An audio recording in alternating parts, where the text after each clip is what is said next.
Hey guys, Christian back here again today with another whiteboard session.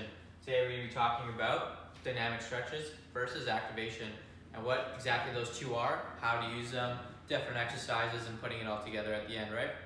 So we're starting over here. So what is dynamic stretching? Dynamic stretching is active stretching that is usually done before any major movement, like prior to sport or like a heavy lifting session that you're going to be doing, right? So this is going to help improve our range of motion and possibly help reduce our stiffness. So it's going to look similar to the movement that we're going to be performed, whether this be a sport or like our main movement like a deadlift or a squat. It's going to help improve that range of motion over there. So example, so say we're doing a game of soccer, 90-minute game of soccer. One of the exercises that we can do may look like leg swings, sideways, forward, some lunge and T-spine rotation, stuff like that. So the benefits of this, it can increase our mobility, prevent any injuries that may come forth our way, and as well as like movement prep, working through that movement. Usually a lot of the times, like say you haven't squatted in a couple days, you played soccer in a couple days, that movement, like the kicking or the squatting, might feel a little bit stiff, might find a little misgrooves. Working through that movement will help you feel more comfortable when you're actually doing it under load. So dynamic stretching is really good for that as well. So what we're going to be talking about next, we're going to be moving on to the versus activation portion. So what is activation exactly? So we're going to be targeting specific muscles that we are going to be using during those movements. For example, say we did a sumo deadlift. A lot of the muscles that we're going to be working on is our lower back, glutes, quads, and hamstrings. So some direct targeting that we can do would be like a single leg glute bridge, a ham curl, quad extension, and maybe some bird dogs to help promote some lower back blood flow.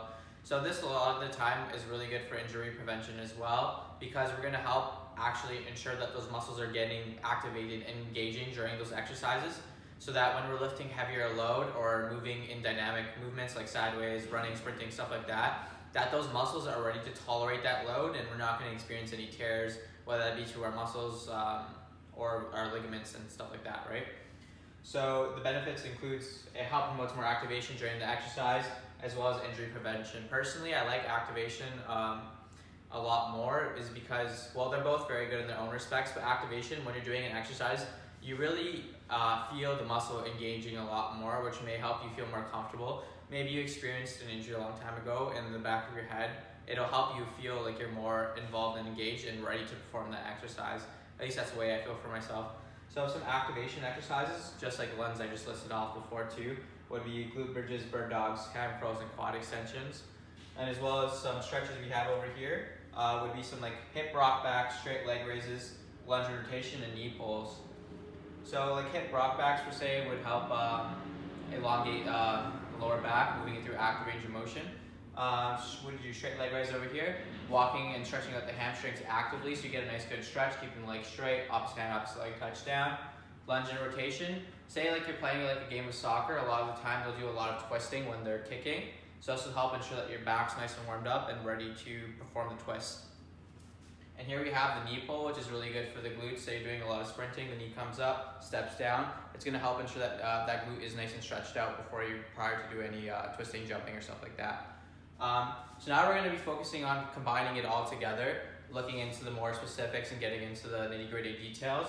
So when you're going to be using all of this, prior to it, I highly suggest you do a warm-up, which whether that be a light form of cardio, like a jog or like the elliptical, stuff like that. Your aim, if you have a heart rate monitor, would be about getting your heart rate up to 50 to 65% of your max heart rate. Getting your max heart rate would be 220 minus your age.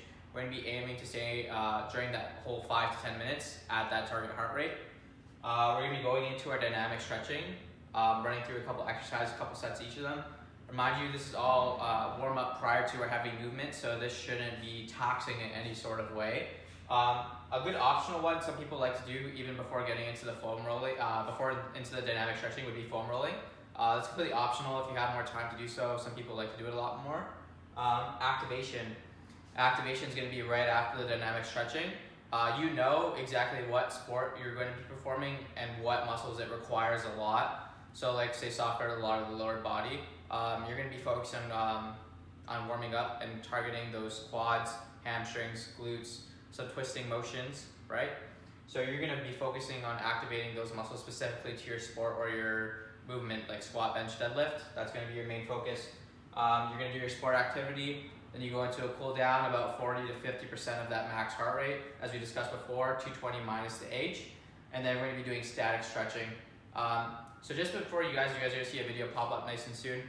We have two lists of videos going through dynamic stretching and activation, a little more in depth, and as well as like an array of all the different exercises for both of them. So be sure, if you guys want to see a little more detail and different exercises that are not included in here, give those videos a quick watch. Make sure to like, comment, subscribe, follow our YouTube and our Instagram page, and have a great day, guys.